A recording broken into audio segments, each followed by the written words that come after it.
এগুলো হচ্ছে ড্রাগন ফল। ড্রাগন সরাসরি আপনাদেরকে দেখানোর চেষ্টা করছি। আসলে ড্রাগন ফল অনেকটা গোলাপ ফুলের মতোই মনে হয়, আর পাতাগুলো অ্যালোভেরার মতো মনে হয়। কত সুন্দর দেখুন ড্রাগনগুলো। এই যে ড্রাগন ধরে আছে।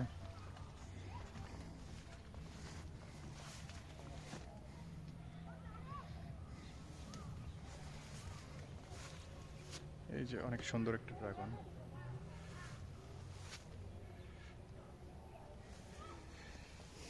এই যে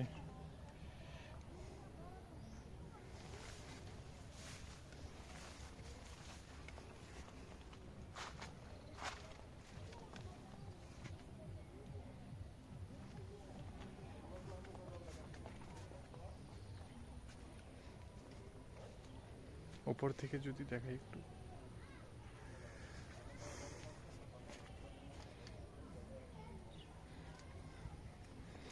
এটা হচ্ছে যে ড্রাগন ফল।